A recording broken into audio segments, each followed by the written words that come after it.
Hello, আমি কামরুদ্দিন বিভব। Welcome to webacademyBD.org, HTML5 and CSS3 beginner Bangla tutorial 5। So আমরা এই টিউটোরিয়ালসে দেখব কিভাবে আমরা কোনো ব্রাউজারে কোনো ছবি ছবি আনতে হয়, কোনো ছবিকে শো করতে হয় কিভাবে কোনো ব্রাউজারে। আপনি মনে করেন আপনি নিজের ছবি ব্রাউজার ওপেন করবেন, ব্রাউজার ওপেন হওয়ার সাথে সাথে আপনি নিজের ছবিটা দেখাবে। হ্যাঁ, সো আমরা শুরু করি এখন। সো বডির মাঝখানে আমরা এখন কি করব, অবশ্যই ইমেজের ট্যাগ নিতে হবে, বিকজ আমরা ইমেজটাকে শো করাবো ব্রাউজারে। সো ইমেজের ট্যাগ সিঙ্গেল ট্যাগে হবে। সো আপনারা সিঙ্গেল ট্যাগ লেখার সিস্টেম অবশ্যই জানেন, এর আগে টিউটোরিয়ালস অবশ্যই যখন দেখেছেন। IMG ইমেজের ট্যাগ IMG স্ল্যাশ, দেখেন সিঙ্গেল ট্যাগ নিলাম আমি। সিঙ্গেল ট্যাগ নেওয়ার সিস্টেমটা আপনারা জানেন, যেমন এখানে ব্রেক ছিল, ব্রেকের জন্য HR ছিল হরিজন্টাল লাইনের জন্য। সো ইমেজ নিলাম। এখন ব্রাউজার কিন্তু বুঝবে না, আপনারা ইমেজ লিখলেই তো ইমেজটা চলে আসবে না। ব্রাউজার কিভাবে বুঝবে যে আপনার ঠিক কোন ইমেজটা আপনারা ব্রাউজারে শো করবেন। সো আমাদের অবশ্যই ইমেজের লিঙ্কটা দেখাতে হবে। সো আমি একটা জিনিস দেখাই, আমি index.html পেজটা যেখানে সেভ করেছি মূলত, হ্যাঁ, ওই ফোল্ডারটায় যাই আমরা। আপনার যেই ফোল্ডারে image.htmlটা সেভ করেছেন ওই ফোল্ডারে গেলাম। দেখেন ঠিক ওই ফোল্ডারে index.html আমার নোটপ্যাডের ফাইলটা, দেন সেম একই ফোল্ডারে আমি একটা পিকচার রেখেছি, নেম cover.png, কভার। হ্যাঁ, সো এখন দেখেন আমি কি করব।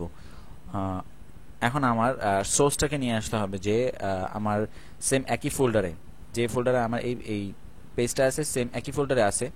সো src ইকুয়াল টু, এটা কি src অ্যাট্রিবিউট, আর আমরা এখানে দিব image name dot file type এখন দেখেন image name dot file type ফোল্ডারে চলে যায়। ইমেজ নেম কি কভার, আর ফাইল টাইপ কি পিএনজি। এখানে আপনার জেপিজিও থাকতে পারে, জিএফও থাকতে পারে। সো আমার আছে পিএনজি। সো এখন আমি দিয়ে দিই ইমেজ ডট ফাইল টাইপ। হ্যাঁ,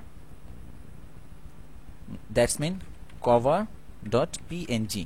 সো কি করলাম, প্রথমে ইমেজটা ধরলাম, ইমেজ সিঙ্গেল ট্যাগটা ধরলাম, ইমেজের সিঙ্গেল ট্যাগই, দেন মাঝখানে আমরা সোর্সটা নিলাম অ্যাট্রিবিউট দেন টেক্সট। হ্যাঁ, ডাবল কমা, অবশ্যই ডাবল কমা ইউজ করবেন, অ্যাট্রিবিউট দেন টেক্সট। সো এটাকে লঞ্চ করে দেখি, লঞ্চ ইন ক্রোম। দেখেন কত বড় পিকচারে চলে আসছে, আমার পিকচার রেজুলেশনটা অনেক বড়। সো পুরা ওয়েব পেজ জুড়ে চলে আসছে পিকচারটা। সো যাই হোক, আমি একটা ব্রাউজারের মধ্যে আমার পিকচারকে নিয়ে আসলাম, দেখতেও খুব সুন্দর লাগতেছে। আপনারা যখন করবেন আপনাদের পিকচার, তখন দেখবেন আপনাদের কাছে অনেক ভালো লাগবে। সো আমার পিকচারটা এখন অনেক বড় হয়ে গেছে, আমি আমার পিকচারটাকে সাইজ করব কিভাবে। সো আমি দেখাই অ্যাট্রিবিউটস, এই সিঙ্গেল ট্যাগের ভিতরে, এই ইমেজ ট্যাগের ভিতরে যে শুধু সোর্স অ্যাট্রিবিউট ইউজ হবে এটা না, এখানে অনেক রকম অ্যাট্রিবিউট ইউজ হতে পারে। আইডি, নেম, দেখেন রেড কালার ধারণ করতেছে। এই আইডি নেম এগুলো আমি ফিচার টিউটোরিয়ালস আমি আপনাদের দেখাবো, এগুলো নিয়ে মাথা ঘামাবেন না। সো এখানে আমি কি করব, এই ইমেজের একটা হাইট অ্যান্ড উইথ নেই।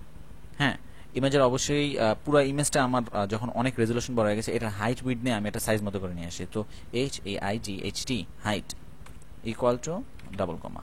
সো এখানে আমি আমার কত হাইট হবে এটা দিব, দেন উইথ ধরি, with equal two double comma.